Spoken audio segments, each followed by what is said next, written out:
Hello everyone, CL career academy के online platform पर हम सॉल्व कर रहे हैं JEE mains PYQs. JEE mains PYQs में हम फिजिक्स में इलेक्ट्रोस्टैटिक्स के क्वेश्चन सॉल्व कर रहे हैं फिलहाल। और इलेक्ट्रोस्टैटिक्स में हमारा टॉपिक चल रहा है electric field and electric flux. ठीक है, इलेक्ट्रिक फील्ड का टॉपिक है, उस पर पार्ट 1 मैंने पहले अपलोड कर दिया है। ठीक, आप उसे प्लेलिस्ट में जाकर देख सकते हैं। पार्ट 2 आज हम सॉल्व करेंगे और उसके फर्स्ट क्वेश्चन पर हम चलने वाले हैं।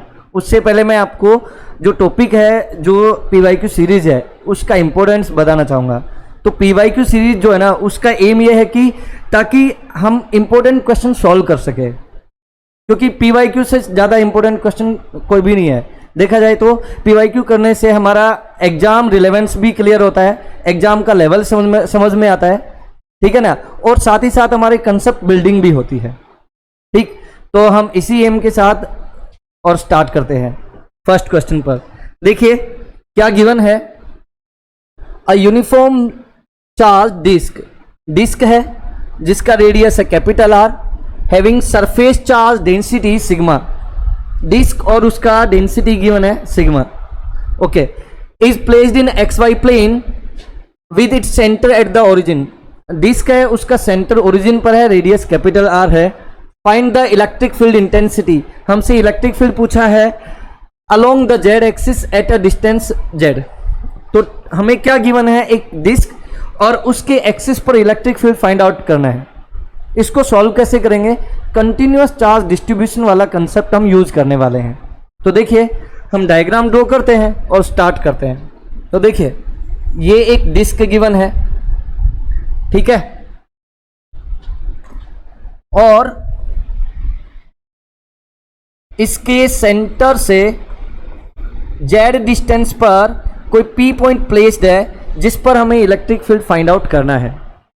इस डिस्क का रेडियस है capital R. Okay, electric field find out करने के लिए हम ये एज्यूम करेंगे कि disc is made up of charged elemental ring. ठीक, तो हम एक एलिमेंटल रिंग लेंगे जिसका रेडियस है स्मॉल आर और थिकनेस है डी आर। ठीक है, स्मॉल आर और इसका थिकनेस है डी आर, और इस डिस्क का चार्ज कितना है डी क्यू। अभी पहले हमें एलिमेंटल रिंग का इलेक्ट्रिक फील्ड पी पॉइंट पर दिखाना पड़ेगा। तो किसी भी रिंग का इलेक्ट्रिक फील्ड कितना होता है एक्सिस पर, तो क्योंकि एलिमेंटल है इसलिए डी से लिखूंगा, d E equal to k charge of the ring which is d q into the distance, okay, distance z divided by small r square radius square plus Z square raise to power 3/2। This is equation number first. अब हमें यहाँ पर d q का value put करना होगा। D q क्या है, charge of the ring. Ring का चार्ज कैसे पता लगाएंगे, तो देखो चार्ज डिस्क पर है और डिस्क सरफेस चार्ज डेंसिटी का एग्जाम्पल है, सरफेस चार्ज डिस्ट्रीब्यूशन का एग्जाम्पल है। तो हमें यहाँ पर चार्ज किस तरह से लिखना है डिस्क का, देखिए sigma equal to surface charge density equal to charge d q divided by the area in which d q charge is accumulated. तो d q divided by let us suppose d A. Okay, area of the ring is A equal to pi r square, और इसको मैं differentiate करता हूं तो मुझे मिलेगा d A equal to 2 pi r into d r. Okay, तो sigma के जगह पर हम लिख सकते हैं sigma equal to d q divided by d A का value 2 pi r into d r. तो यहां से हमें डी क्यू का वैल्यू क्या मिल गया, डी क्यू आ गया sigma into 2 pi small r into d r. This is equation number 2। Okay, अभी डी क्यू का वैल्यू मिल गया ना, ये डी क्यू का वैल्यू इक्वेशन 1 में पुट करेंगे और तब हमें डी ई मिलेगा। देखिए फर्स्ट ऑफ ऑल मैं इसको रब कर लेता हूं। सी डी क्यू का वैल्यू हम पुट करेंगे इक्वेशन फर्स्ट में। तो देखिए के डी क्यू का वैल्यू कितना है, sigma into 2 pi r into d r into z. तो ये इक्वेशन फर्स्ट, इसी को मार्क कर लेते हैं अभी और बाकी सब इरेज कर लेते हैं। देखिए सी, देखो तो d E equal to d E equals to ये आ जाएगा, देखो के का वैल्यू पुट करते हैं ना, तो के का वैल्यू क्या होता है 1/4πε0 equals to 9 into 10⁹ newton into metre square upon coulomb square. Okay, तो ये के का वैल्यू है जो यहाँ पर पुट कर सकते हैं। हम वैल्यू पुट नहीं करेंगे, फॉर्मूला इक्वेशन का फॉर्म ये लिखने वाले हैं। तो यदि के का फॉर्मूला लिखते हैं और ये सॉल्व करते हैं तो ultimately will get d E equals to σ/2ε0 okay into z into small r d r divided by small r square plus Z square raise to power 3/2। This is equation number 2।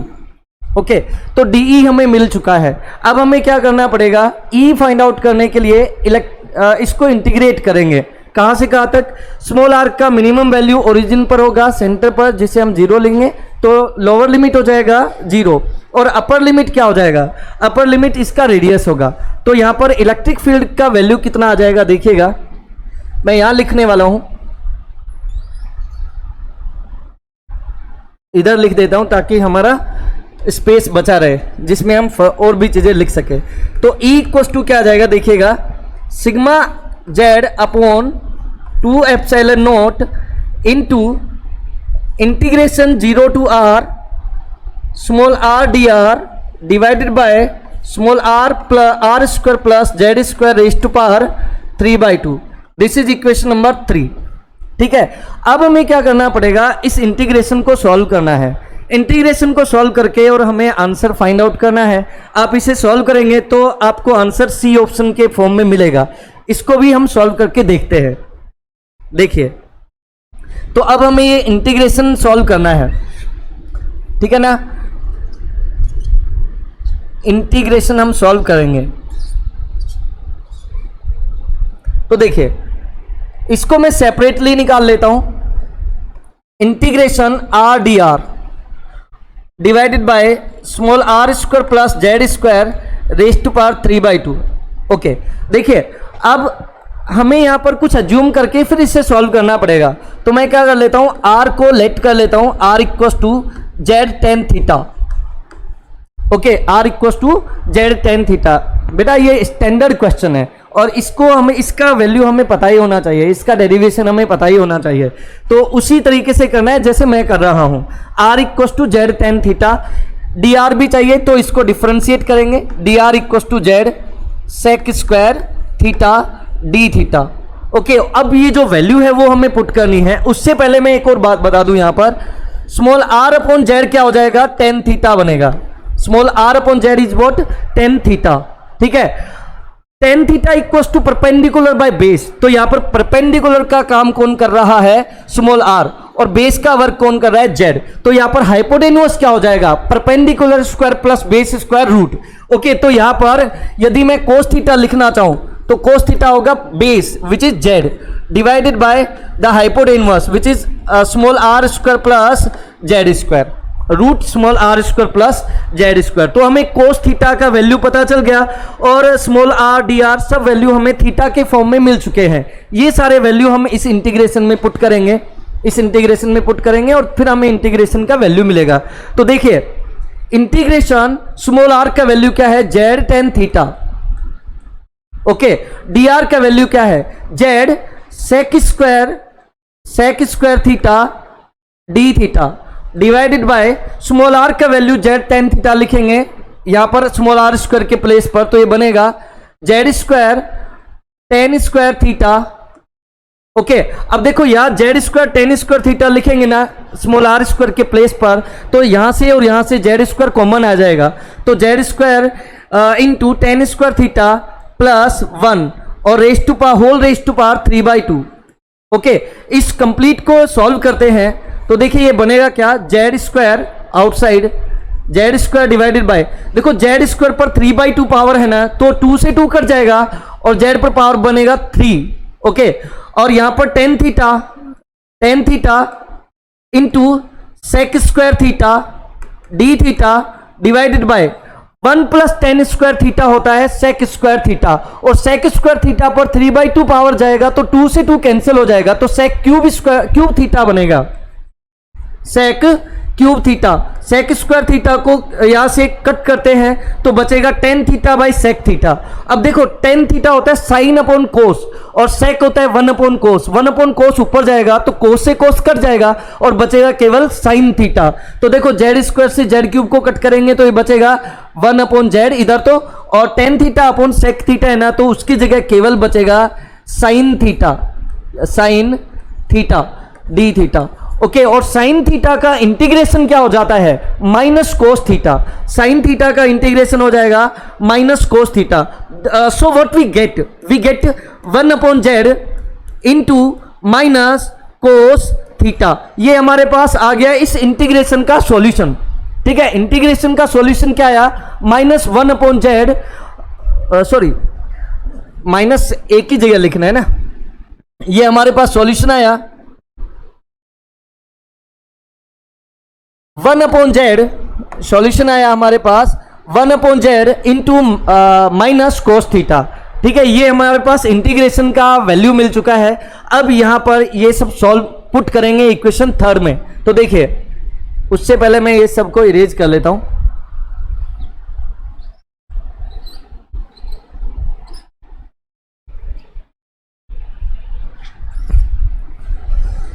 तो देखिएगा यहां पर आ जाएगा E equals to sigma z divided by 2 epsilon naught 0 to capital R into, अब देखो ये जो इंटीग्रेशन था ना इसका वैल्यू हमने निकाल लिया है, तो यहां पर अब इंटीग्रेशन का साइन लगाने की जरूरत नहीं है, हम सीधे लिखेंगे square bracket into one upon z और minus cos theta, minus cos theta. ठीक है, और लिमिट्स हो जाएंगी 0 टू कैपिटल R।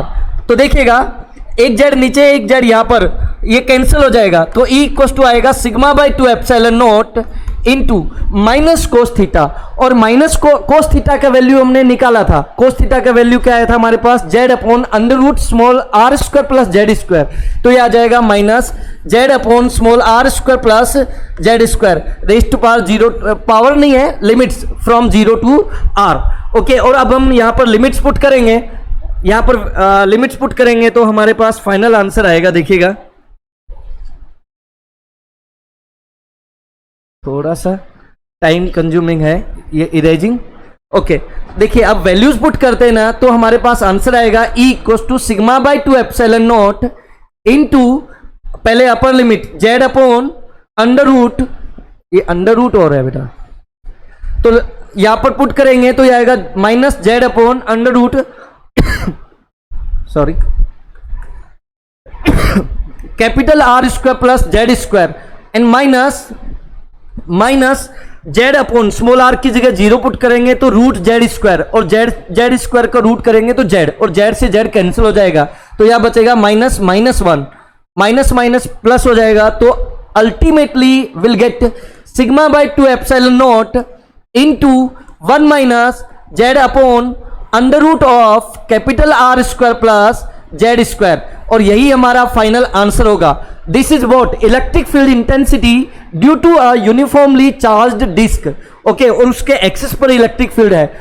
ऑप्शन देख लेते हैं, C option E equal to sigma by 2 epsilon naught 1 minus Z upon under root of Z square plus R square, this is our answer. Root की जगह इसने 1/2 पावर लिखा है तो सेम बात है। आई होप आपको यह समझ में आया होगा। ठीक है, चलिए नेक्स्ट क्वेश्चन पर चलते हैं। क्वेश्चन नंबर 2 देखिएगा। क्वेश्चन 2 जो है वो सिंपल इलेक्ट्रोस्टैट का भी क्वेश्चन नहीं है, तो ये तो फ्लूइड मैकेनिक्स का क्वेश्चन है, सीधे सीधे ही हो जाएगा। कैसे, देखिए क्या गिवन है, in Millikan oil experiment, oil drop experiment, what is viscous force, हमसे पूछ रहा है viscous force acting on an uncharged drop. Drop जो ना ऑयल का ड्रॉप अनचार्ज्ड है। ओके, ड्रॉप कैसा है, अनचार्ज्ड है, जिसका रेडियस गिवन है 2 × 10⁻5 metre and density 1.2 × 10⁻³ gram metre cube, gram centimetre cube है, ग्राम पर सेंटीमीटर क्यूब है। ओके, विस्कोसिटी ऑफ लिक्विड भी गिवन है इतना। एक्चुअल में विस्कोसिटी ऑफ लिक्विड की जरूरत भी नहीं पड़ेगी। देखो किस तरह से सॉल्व करना है। ऑयल ड्रॉप है ना, ऑयल ड्रॉप का वेट होगा mg, वो डाउनवर्ड डायरेक्शन में लगेगा। और यदि ऑयल ड्रॉप बैलेंस हो रही है तो कोई ना कोई फोर्स है जो अपवर्ड एक्ट कर रहा है। यहाँ पर अनचार्ज ड्रॉप है ना, तो यहाँ पर इस पर केवल एक ही फोर्स और बचता है ऑयल में, और वो है विस्कस फोर्स, वो उसे मैं FV से लिखता हूं। तो यदि ऑयल ड्रॉप बैलेंस हो रही है ना, बैलेंस है, वेट बैलेंस है इसका, तो FV इक्वल टू MV लिखना पड़ेगा अपने को। तो FV इक्वल टू MV नहीं MG, sorry, FV equal to MG।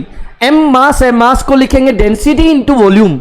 सो हमारे पास आ जाएगा 4/3 पाई आर क्यूब, ये तो हो गया वॉल्यूम, पाई आर क्यूब ये तो हो गया वॉल्यूम, और इनटू डेंसिटी ये कंप्लीट मास इनटू जी।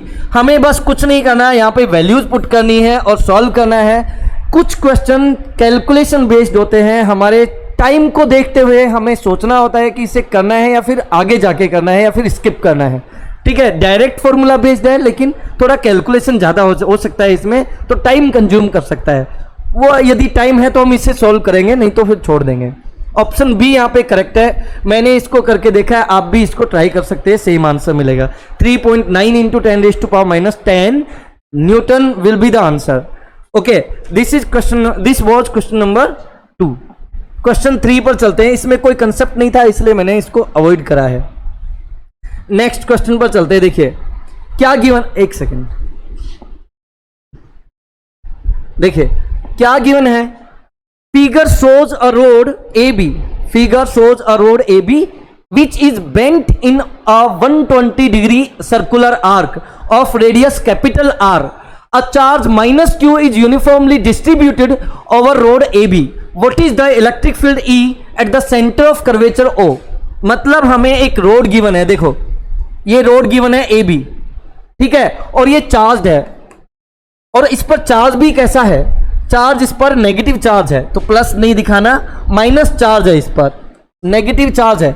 नेगेटिव चार्ज का वैल्यू गिवन है विच इज -Q। ओके, और हमसे पूछा है इस O पॉइंट पर इलेक्ट्रिक फील्ड का वैल्यू क्या होगा। तो पहले तो डायरेक्शन देख लेते हैं। देखो नेगेटिव चार्ज है ना और O पॉइंट पर है ना, तो नेगेटिव चार्ज का फील्ड किधर होता है, नेगेटिव चार्ज का फील्ड चार्ज की तरफ होता है, टुवर्ड्स द चार्ज। तो यहां पर इलेक्ट्रिक फील्ड का डायरेक्शन आएगा तो किधर, एक्स डायरेक्शन में आएगा, यानी कि इलेक्ट्रिक फील्ड को हम वेक्टर फॉर्म में लिखेंगे तो डायरेक्शन तो आई कैप के फॉर्म में दिखाया जाएगा, डायरेक्शन आई कैप के फॉर्म में दिखा देंगे, ये डायरेक्शन है इसकी केवल। ओके ना। अच्छा, अब हमें इसका मैग्नीट्यूड लिखना है। तो देखो किसी भी सर्कुलर आर्क के इलेक्ट्रिक फील्ड का फॉर्मूला क्या होता है। यदि ये मान लो कोई डेंसिटी है लैम्डा सर्कुलर आर्क पर, ओके, और इसका जो रेडियस है सर्कुलर आर्क का वो कैपिटल आर है, और इसके दोनों एंड जो है ओ पॉइंट पर जो एंगल बना रहे हैं, सेंटर पर जो एंगल बना रहे हैं वो मान लो अल्फा है, ठीक है। तो इस सेंटर पर जो इलेक्ट्रिक फील्ड का फॉर्मूला होता है ना वो होता है E equals to 2k lambda upon the radius into sine α/2। तो ये हमारे पास फॉर्मूला होता है किसी भी सर्कुलर आर्क के इलेक्ट्रिक फील्ड का। तो अब हमें बस इसी फॉर्मूला को यूज करके और क्वेश्चन सॉल्व करना है। तो देखिएगा सबसे पहले हमें k का वैल्यू तो 1/4πε0 है, उसमें तो कुछ बताना नहीं है। r रेडियस वो भी गिवन है, ठीक है। यहाँ लैम्डा हमें एक तो देखना है और एक अल्फा देखना है। तो देखिए यहाँ पर अल्फा भी गिवन है, देखा जाए तो अल्फा क्या है, दोनों एंड्स के बीच में यहाँ पर ओ पॉइंट पर 120 डिग्री है, एंगल अल्फा है ना, तो अल्फा गिवन है, तो यहाँ पर α/2 है, तो α/2 का वैल्यू 60 हो जाएगा। चलो हम इसको पुट कर ही लेते हैं एक बार वैल्यूज को। तो देखिएगा लिखेंगे हम लोग क्या, E equals to 2k lambda upon the radius sine 60, और साइन 60 का वैल्यू क्या होता है, 2k lambda upon r, sign 60 का वैल्यू होता है √3/2।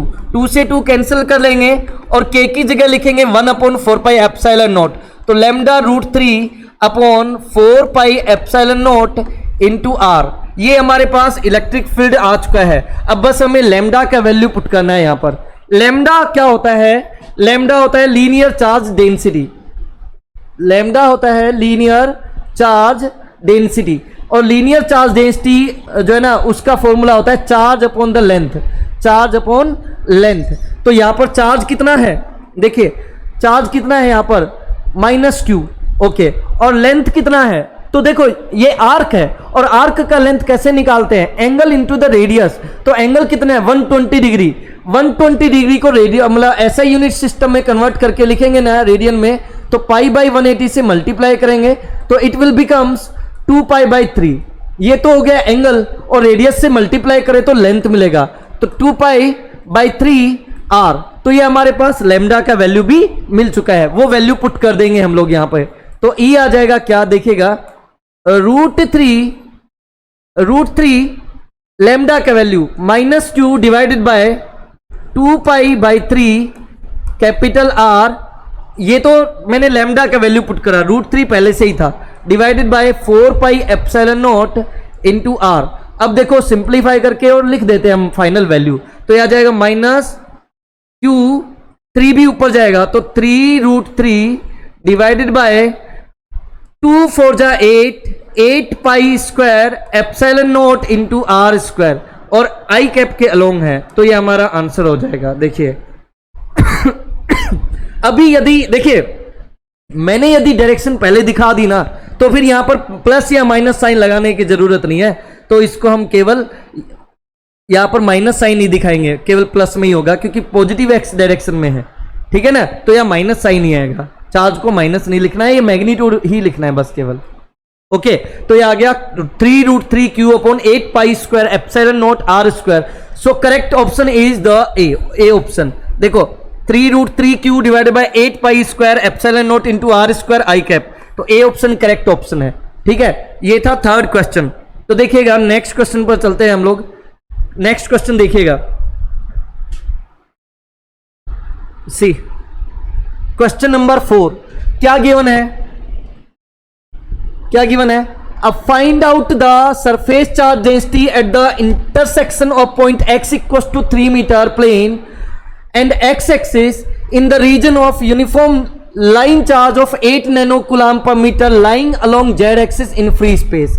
मतलब क्या है कि हमें लीनियर चार्ज डेंसिटी गिवन है और x इक्वल टू 3 मीटर पर एक प्लेन प्लेस्ड है, और यहां पर डेंसिटी है सिग्मा, और हमसे सिग्मा का वैल्यू पूछा है। तो x equal to 3 metre distance पर वायर यानी कि लाइन चार्ज डेंसिटी और सरफेस चार्ज डेंसिटी का इलेक्ट्रिक फील्ड एक दूसरे को बैलेंस करेगा। तो यहां पर जो नेट फॉर्मूला मिलेगा ना, वो रहेगा 2k lambda upon the distance x equal to sigma by epsilon naught. ये वायर का इलेक्ट्रिक फील्ड है और ये इस प्लेन का इलेक्ट्रिक फील्ड है। इनको सॉल्व करेंगे तो sigma will becomes 2k lambda epsilon not divided by x। तो यहाँ पर वैल्यू पुट करेंगे, 2k का वैल्यू 9 इंटू 10⁻⁹, लैम्डा का वैल्यू 8 इंटू 10⁻⁹ और एप्सिलॉन नॉट का वैल्यू 8.85 इंटू 10⁻⁻12 डिवाइडेड बाय 3। और इस कंप्लीट को सॉल्व करेंगे तो हमारे पास आंसर आएगा 0.424 nano coulomb per metre square. तो ऑप्शन बी करेक्ट हो जाएगा। आप लोग करके देख सकते हैं, मैंने ये क्वेश्चंस करे हुए हैं इसलिए मुझे इनके आंसर डायरेक्ट पता है। आप लोग इसे करेंगे तो आपको भी समझ में आ जाएगा। मैं इसका डायरेक्ट आंसर इसीलिए लिख रहा हूं ताकि टाइम बचे और वीडियो का लेंथ कम रहे। चलिए नेक्स्ट क्वेश्चन पर चलते हैं, क्वेश्चन 5। देखिए what is given here, what is saying an oil drop of radius 2 mm, radius given है r, कितना है 2 mm, mm को मीटर में कन्वर्ट करेंगे तो 2 इंटू 10⁻³ मीटर। ओके, डेंसिटी 3 ग्राम per centimetre cube, density rho से लिख लेता हूं, 3 ग्राम को किलोग्राम में कन्वर्ट करेंगे 10⁻³ और पर सेंटीमीटर क्यूब है 10⁻² और उस पर क्यूब लगाएंगे तो 10⁻6, 10⁻³ से 10⁻6 कटेगा तो 3 इंटू 10⁻³ ऊपर जाएगा तो 10⁻³ और ये आ जाएगा kg अपॉन मीटर क्यूब में, ठीक है ना। तो डेंसिटी इन ऐसा यूनिट सिस्टम गिवन है 3 into 10⁻³ kg per metre cube. Okay, further क्या गिवन है, electric field E equal to 3.55 into 10⁵, तो E गिवन है 3.55 into 10⁵ volt per metre. Okay, in Millikan oil drop experiment what is the number of excess electrons that the oil drop possesses. मतलब कि यहां पर electric field है और उस electric field में एक ऑयल ड्रॉप जो ना वो फिर से बैलेंस्ड है। हमसे पूछ रहे हैं कि इस ऑयल ड्रॉप में कितने नंबर ऑफ इलेक्ट्रॉन ज्यादा है। तो ऑब्वियस सी बात है यहां पर जो कंडीशन है ना उसके हिसाब से हम कौन सा फॉर्मूला यूज करेंगे, बैलेंसिंग वाला फॉर्मूला हम यूज करने वाले हैं, बैलेंसिंग। तो देखिएगा सी, तो यहां से आ जाएगा QE इक्वल्स टू, क्योंकि ऑयल ड्रॉप का वेट बैलेंस होगा तो QE इक्वल्स टू mg, तो यहां से Q की जगह लिख सकते हैं क्वांटाइजेशन से Ne, n into charge of electron equals to mg, तो यहां से n आ जाएगा mg divided by E into E. Values put करेंगे, ओके वैल्यूज पुट करेंगे। अब यहां पर मास नहीं गिवन है तो हम यहां पे मास की जगह लिखेंगे volume 4/3 pi R cube into density rho into g divided by E into E. Further अब यहाँ पे क्वेश्चन का कंसेप्ट ही है, लेकिन इसमें कैलकुलेशन पोर्शन ज़्यादा है तो टाइम कंज्यूम कर सकता है। हम यहाँ पे वैल्यूज पुट करेंगे तो हमारा जो आंसर है ना वो आएगा 1.73 इंटू 10⁻12। टाइम थोड़ा सा मैं बचाना चाहता हूँ इसलिए हम डायरेक्ट आंसर बता रहे हैं, अदरवाइज आप इसको करके सॉल्व करके देख सकते हो। ठीक है, सेम आंसर मिलेगा विच इज बी ऑप्शन। ठीक है, आप करके देख सकते हैं, ये आपका वर्क है। थोड़ा सा टाइम बचाना चाहता हूं, वीडियो की लेंथ कम रखना चाहता हूं। नेक्स्ट क्वेश्चन पर चलते हैं। देखिए 6th क्वेश्चन देखिएगा, what is given here, what is given here a cube of side A, one second a cube of side A, एक क्यूब गिवन है जिसका साइड है A, as point charge plus q located at each of its vertices except at the origin where the charge minus q, the electric field at the center of the cube। Diagram थोड़ा सा clear नहीं है वैसे, तो मैं इसको दोबारा से डायग्राम बना के दिखा देता हूं। ये देखो, ये क्यूब गिवन है अपने को, ठीक है, और बोल रहे हैं कि सारे वर्टिसेस पर प्लस क्यू चार्ज है, लेकिन एक वर्टिस पर माइनस क्यू चार्ज प्लेस है जो ओरिजिन पर है ना। ओरिजिन वाली जो कॉर्नर है ना वहां पर माइनस क्यू चार्ज है, बाकी सब पर प्लस क्यू चार्ज है। तो हमसे पूछा है इस क्यूब के सेंटर पर इलेक्ट्रिक फील्ड कितना होगा, क्यूब के सेंटर पर इलेक्ट्रिक फील्ड कितना होगा।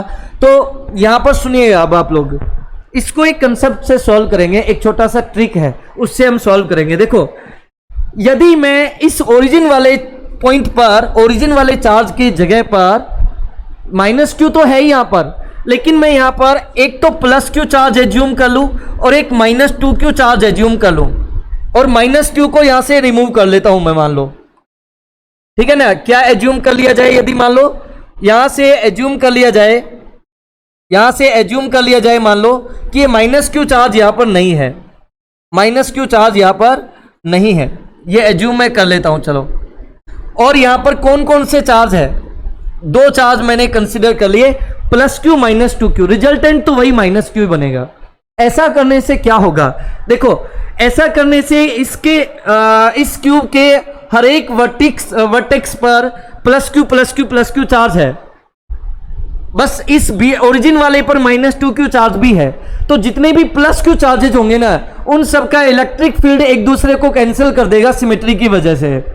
तो यानी कि यहां पर बस केवल इलेक्ट्रिक फील्ड बचेगा ना, तो बस इस -2q का ही बचेगा केवल इलेक्ट्रिक फील्ड। तो हमें इन सब का इलेक्ट्रिक फील्ड फाइंड आउट करने की नीड नहीं है, बस हम क्या करेंगे, केवल -q का इलेक्ट्रिक फील्ड फाइंड आउट करेंगे, बाकी सारे चार्जेज का इलेक्ट्रिक फील्ड कैंसिल हो जाएगा। तो बस -2q का इलेक्ट्रिक फील्ड फाइंड आउट करेंगे, और इलेक्ट्रिक फील्ड का फॉर्मूला होता है हमारे पास k charge divided by distance cube into R vector. Vector form में इलेक्ट्रिक फील्ड को लिखते हैं, तो ये वाला फॉर्मूला होता है अपने पास में, ठीक है। अब हमें क्या लिखना है, एक तो चार्ज तो -2q हो गया, तो मैं सीधे ही लिखते चलता हूं, चलो। E = k की जगह भी, क्योंकि एप्सिलॉन नॉट के फॉर्म में ना, तो k की जगह भी हमें अभी लिख लेना चाहिए 1/4 पाई एप्सिलॉन नॉट। तो ये हो गया 4 पाई एप्सिलॉन नॉट नीचे, चलो ठीक है। और q कितना है, -2q है, चार्ज कितना है, -2q है, -2q, ठीक है। यहां पर r कितना होगा, तो देखो -2q एक वर्टेक्स पर है, और सेंटर पर हमसे पूछा है, सेंटर यानी कि डायगोनल का हाफ। तो किसी भी क्यूब का डायगोनल होता है साइड इंटू √3, और उसका हाफ यानी कि साइड इंटू √3/2। तो यानी कि यदि इसका साइड a है, इस क्यूब का साइड ए है ना, तो स्मॉल आर की जगह हम लिख सकते हैं, ये जो स्मॉल आर है ना, ये -2 का डिस्टेंस है सेंटर से, तो वो कितना आ जाएगा, √3a डिवाइडेड बाय 2। ओके, और आर क्यूब है ना, तो ये यहां पे बनेगा a³ इंटू 3 पर क्यूब लगाएंगे ना तो 3√3 बनेगा, और 2 पर क्यूब लगाएंगे तो 8। ओके, ये हमारे पास r³ का वैल्यू भी आ गया। अब देखो r वेक्टर की जगह पर क्या लिखेंगे हम लोग, r वेक्टर की जगह पर क्या लिखने वाले हैं वो हमें देखना है। तो देखिए, अभी ऊपर वाले फॉर्मूला की जरूरत नहीं है, बस r वेक्टर की जगह क्या लिखेंगे वो देखना है। तो देखो सेंटर है ना, तो यानी कि साइड यदि a है तो x में भी a/2 चलेगा, y में भी a/2 चलेगा, और z में भी a/2 चले, तो हम सेंटर पर पहुंच जाएंगे। यानी कि x y z में जो पोजीशंस हैं वो a/2 a/2 a/2 है सेंटर के। तो r वेक्टर के जो पोजीशन हो जाएंगे ना, वो क्या बनेंगे, a/2 i cap plus a/2 j cap plus a/2 k cap. ये हमारे पास पोजीशन वेक्टर आ गया। अब इसको सिंप्लीफाई कर लेते हैं, तो E इक्वल टू क्या आ जाएगा, देखो -2q। अब देखो कट कर लेते हैं, सॉल्व कर लेते हैं कंप्लीट। तो देखिए 4 से 8 को कट करेंगे ना, तो ये 2 बचेगा, और ये a/2 भी आएगा ना, तो ये 2 यहां से कॉमन आके ये कैंसिल हो जाएगा। तो -2q divided by pi epsilon not, और 3√3 जो है ना वो आगे आ जाएगा, यहां पर 3√3 विल बी ऑन फ्रंट। तो 3√3 पाई एप्सिलॉन नॉट। अब देखो a यहां से कॉमन आएगा ना, तो ये भी कैंसिल हो जाएगा a³ से, और नीचे बचेगा a², और यहां पर आएगा i cap plus j cap plus k cap. तो ये हमारा करेक्ट आंसर हो जाएगा, which is -2q i cap plus j cap plus k cap divided by 3√3 pi epsilon not a²। तो ऑप्शन देख लेते हैं, -2q upon 3√3 pi epsilon not a²। देखो i cap j cap k cap की जगह यहाँ पे x y z लिखा है, उससे कुछ फर्क नहीं पड़ता, ए ऑप्शन ही करेक्ट है हमारा। ठीक है, आई होप आपने ये समझ लिया होगा। ठीक, तो ये भी एक अच्छा क्वेश्चन था जो हमने किया और आपने समझा। नेक्स्ट क्वेश्चन पर चलते हैं डियर। देखिएगा क्वेश्चन क्या कह रहा है, बस एक सेकेंड, ये हो गए 32। ठीक है, a charge Q is placed at one corner of a cube as shown in figure. The flux of electrostatic field E vector through the shaded area। मतलब कि चार्ज एक क्यूब के एक कॉर्नर पर प्लेस्ड है, और हमसे पूछा है कि जो शेडेड एरिया है ना जो क्यूब में, उस शेडेड एरिया से कितना इलेक्ट्रिक फ्लक्स निकलेगा वो हमसे पूछा है। तो देखो, जब भी चार्ज एक कॉर्नर पर प्लेस्ड होता है ना, क्यूब के एक कॉर्नर पर प्लेस्ड हो, तो यहां से इस चार्ज, देखो गॉसेस लॉ से सॉल्व करें यदि, तो गॉसेस लॉ अप्लाई करेंगे तो इस चार्ज को एनक्लोज करना पड़ेगा। तो इस चार्ज को एनक्लोज करने के लिए 8 क्यूब्स रिक्वायर्ड होंगे, यानी कि 8 क्यूब से कितना फ्लक्स निकलेगा, पाई टोटल कितना निकलेगा यहां से, Q अपॉन एप्सिलॉन नॉट, क्योंकि इसे एनक्लोज करने के लिए 8 क्यूब्स रिक्वायर्ड होंगे, 8 क्यूब्स। ठीक है ना, ये तो टोटल फ्लक्स निकल रहा है। एक क्यूब से कितना निकलेगा, तो phi equals to Q by 8 epsilon naught. ये 1 क्यूब से निकलने वाला फ्लक्स हो गया, 1 क्यूब से फ्लक्स कितना निकलेगा, Q by 8 epsilon not.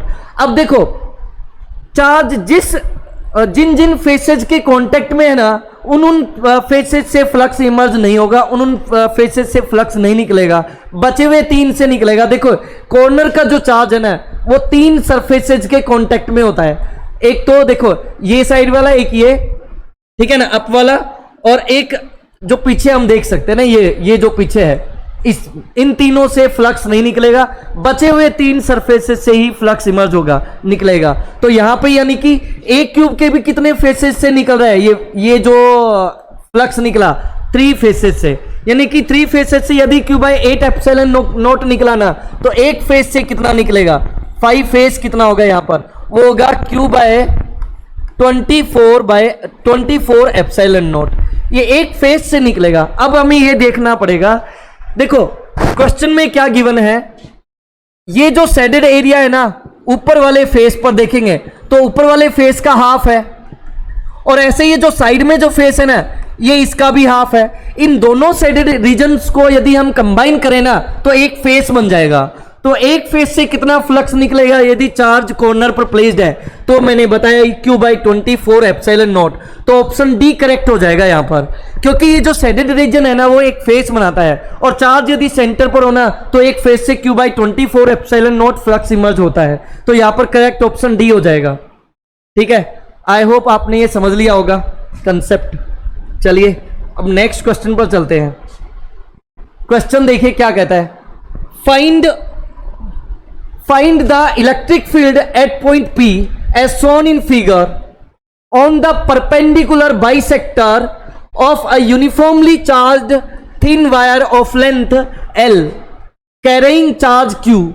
The distance of point P from the center of the rod is A equals to √3/2L।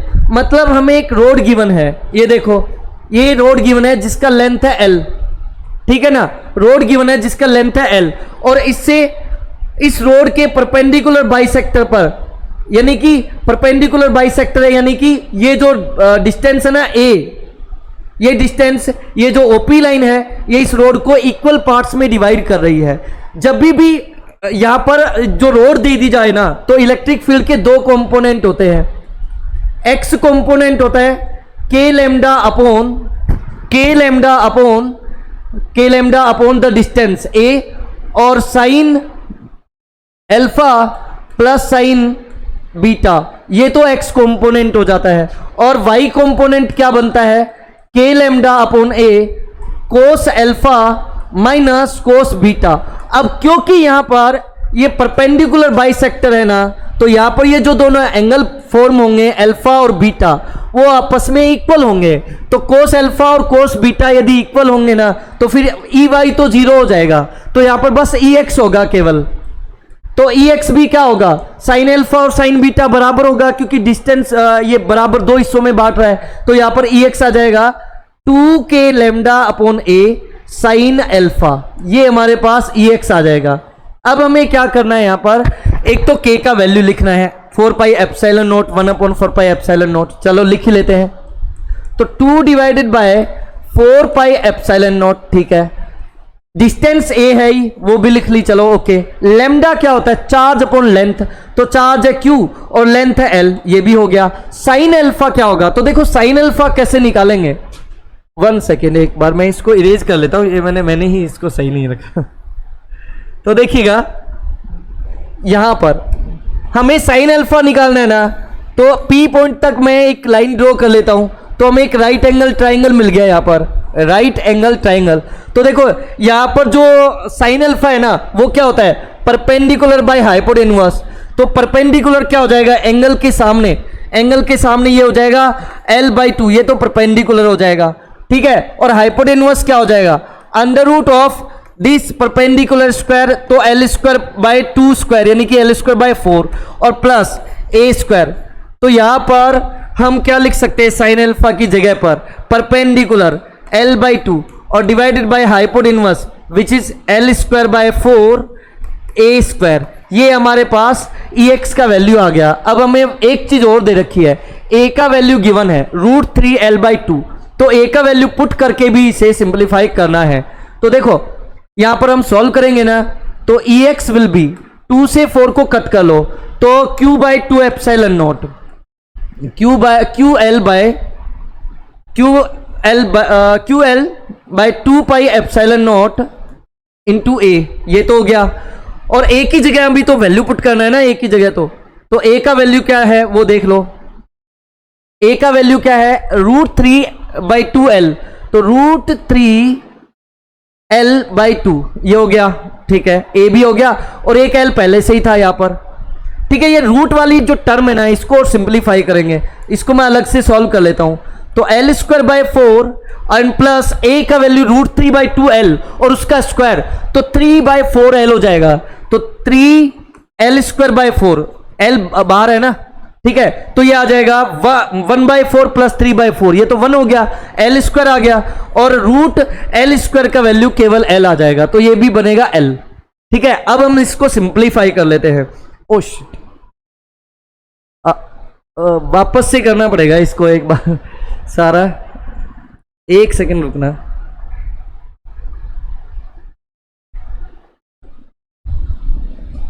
One second,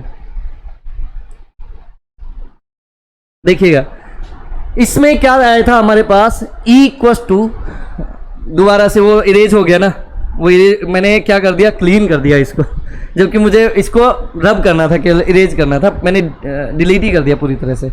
कोई बात नहीं, एक बार फिर से लिख लेंगे। ओके, तो ये आ जाएगा Q अपॉन 2 पाई एप्सिलॉन नॉट, ये हमारे पास आ गया था, ठीक है, इनटू ए का वैल्यू क्या था, √3/2 L। ओके, और एक L पहले ही था L, और जो हमने अंडरूट में जो वैल्यू आई थी ना, उसका वैल्यू भी L ही मिला था, एक L ऊपर भी था, तो L से एक L कैंसिल हो जाएगा, 2 से 2 कैंसिल हो गया, तो E का वैल्यू क्या आ गया हमारे पास, Q upon √3 pi epsilon not L square. तो ये ऑप्शन चेक कर लेते हैं, एक बार ऑप्शन चेक कर लेते हैं बेटा।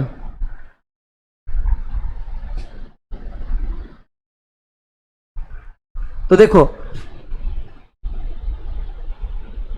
ये जहां तक डी ऑप्शन करेक्ट है, वो एक बार इरेज हो गया ना, अब उसके बाद टाइम में खराब नहीं करना चाहता, आप लोगों ने कंप्लीट सोल्व ही किया है, बस फाइनल आंसर ही निकालना था आप। तो इसमें जो करेक्ट ऑप्शन है वो यहां पर करेक्ट ऑप्शन क्या रहेगा, डी रहेगा जहां तक है, ठीक है ना, Q upon 2√3 pi epsilon not L square. एक बार चेक कर लेना, फिर भी कोई प्रॉब्लम हो तो कमेंट बॉक्स में आप डाल सकते हो करेक्ट ऑप्शन के लिए, ठीक है ना, क्योंकि वो इरेज हो गया इसलिए मैं अब उसको दोबारा नहीं करना चाहता हूं, बस इतनी सी बात है। ओके, चलिए नेक्स्ट क्वेश्चन पर चलते हैं। आई होप आप लोग मेरी बात समझ गए होंगे और आप टाइम की भी कीमत समझते होंगे, आई थिंक सो। चलिए अब अपने को फर्दर नेक्स्ट क्वेश्चन पर चलना है। देखिए क्या गिवन है, देखिएगा ये एक अच्छा क्वेश्चन है। A charged particle whose mass m and charge is q moves along x axis with velocity v naught. When it passes through the origin, it enters a region having uniform electric field E vector equals to minus E j cap, which extends up to x equals to d. Equation of path of electron in the region x greater than d. हमसे ये पूछा है x greater than d region में electric field का value क्या होगा, नहीं मतलब पाथ कैसा होगा, इलेक्ट्रिक फील्ड का वैल्यू नहीं, पाथ कैसा होगा। तो देखो आप इसी को यहीं से देख लेना, यहां पर इलेक्ट्रिक फील्ड वाई डायरेक्शन में है, electric field along negative Y direction, वहां पर इक्वेशन में भी लिखा है, डायग्राम में भी गिवन है, और एक चार्ज पार्टिकल है जो पॉजिटिव एक्स डायरेक्शन में एंटर कर रहा है वी नॉट स्पीड से, ठीक है। अब जब ये एंटर करेगा ना तो इलेक्ट्रिक फील्ड में इस चार्ज पर फोर्स लगेगा, और जब फोर्स लगेगा ना तो ये चार्ज पार्टिकल ऐसे यहां से इस तरह से मूव करके प्रोजेक्टाइल पाथ फॉलो करके और यहां तक पहुंच जाएगा, इलेक्ट्रिक फील्ड के एंड तक, इलेक्ट्रिक फील्ड के एंड तक पहुंच जाएगा। और क्योंकि इस रीजन में तो इलेक्ट्रिक फोर्स होगा, इस रीजन में तो इलेक्ट्रिक फोर्स होगा, लेकिन जैसे ही इलेक्ट्रिक फील्ड के रीजन से बाहर जाएगा ना तो फोर्स जीरो हो जाएगा। फोर्स जीरो हो गया तो फिर उसके बाद इसका जो पाथ है ना वो कैसा पाथ हो जाएगा, स्ट्रेट लाइन हो जाएगा, स्ट्रेट लाइन पाथ हो जाएगा। तो सबसे पहली बात तो यही हमें समझना है कि यहां पर हमें स्ट्रेट लाइन का इक्वेशन हमें डिराइव करना है। चलिए तो सबसे पहली बात तो स्ट्रेट लाइन वाली बात समझ में आ गई, क्योंकि x ग्रेटर देन d वाले रीजन में फोर्स जीरो है, फोर्स यदि जीरो है तो वहां पर एक्सेलरेशन जीरो रहेगा, तो कांस्टेंट स्पीड से स्ट्रेट लाइन में प्रोपेगेट करता रहेगा चार्ज पार्टिकल। तो यहां पर स्ट्रेट लाइन इक्वेशन हम यूज करेंगे which is y equal to mx plus c। अब हमें क्या करना है, यहां पर एक तो m स्लोप का वैल्यू और ग्रेडियंट का वैल्यू और c कांस्टेंट का वैल्यू, ये दोनों फाइंड आउट करने हैं। m और c का वैल्यू यहां पर पुट करेंगे, फिर हमें फाइनल आंसर मिल जाएगा। तो अब m का वैल्यू कैसे निकालेंगे और c का वैल्यू कैसे निकालेंगे, ये हमें देखना होगा। देखो जब भी ऐसा कंडीशन हो ना तो x equal to electric field के अंदर x equal to d, okay, और वेलोसिटी है v नॉट, x डायरेक्शन में कोई फोर्स है नहीं, तो टाइम क्या आ जाएगा, टाइम आ जाएगा d अपॉन v नॉट। ये टाइम किसके लिए है, ये टाइम है P पॉइंट तक पहुंचने के लिए, इलेक्ट्रिक फील्ड के एंड तक पहुंचने के लिए टाइम है d upon v not. Okay, अच्छा y का इक्वेशन क्या आएगा यहां पर इस रीजन में, इलेक्ट्रिक फील्ड वाले रीजन में, इसको मैं y नॉट लिख लेता हूं। तो y नॉट का वैल्यू क्या आएगा, वाई नोट का वैल्यू आएगा, देखो वो आता है सेकेंड इक्वेशन से 1/2 QE upon M into t square, तो d square by we naught square. और क्योंकि इलेक्ट्रिक फील्ड नेगेटिव में है तो वाई नोट लिखेंगे तो -1/2 QE upon M D square V naught square. ये आ गया हमारे पास क्या, वाई नोट। वाई नोट क्या है कि जब x इक्वल टू डी है ना, जब x इक्वल टू डी है तो y का वैल्यू क्या रहेगा, ये रहेगा -1/2 QE upon M D square by we naught. Okay, t का वैल्यू निकाल के मैंने यहां पे पुट करा। अच्छा, अब इसके बाद हमें क्या निकालना है, c निकालना है, m। अभी वहां तक पहुंचे नहीं है। देखो m कैसे निकालते हैं, m होता है स्लोप, m स्लोप है ना, स्लोप यानी कि tan थीटा। और tan थीटा कैसे निकालेंगे, देखिएगा यहां पर x डायरेक्शन में वेलोसिटी है, या x डायरेक्शन में वेलोसिटी है, देखिएगा यहां वेलोसिटी है कितना, v naught, vx equal to v naught. और वर्टिकल डायरेक्शन में वेलोसिटी क्या होगी, vy, वो भी हमें देखना होगा।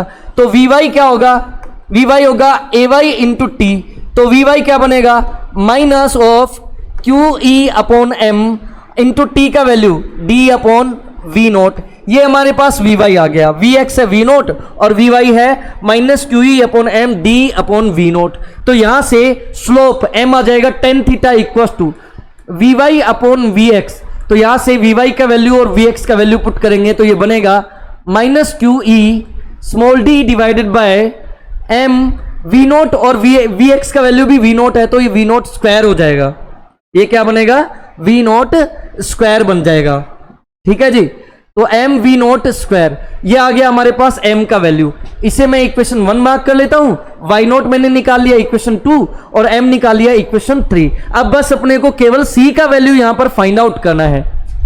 इस बार अपन पिछले वाले मिस्टेक नहीं करेंगे जिसमें इरेज हो गया था सारा, है ना, वो नहीं करेंगे। देखिएगा कैसे करना है फर्दर। अब अपने को क्या करना है, x इक्वल टू डी पर, x इक्वल टू डी पर हमें y की जगह तो लिखना है y नोट, m की जगह जो वैल्यू हमने अभी भी निकाली QE d upon m v naught square, वो भी हम पुट कर देंगे। ठीक है, और यहां पर देखिएगा x हो रहा है x, अब देखो x इक्वल टू डी लिखेंगे ना तो -QE d upon m v naught square, और d स्क्वायर और हो जाएगा क्योंकि x भी तो है, x का वैल्यू भी तो पुट करेंगे ना। यहां तक तो m ही था तो x इक्वल टू डी पर x का वैल्यू पुट करेंगे तो d स्क्वायर बन जाएगा, प्लस c। y नोट का वैल्यू भी पुट कर लेते हो तो -1/2 QE d square divided by m v naught square equal to -QE d square by m v naught square plus c।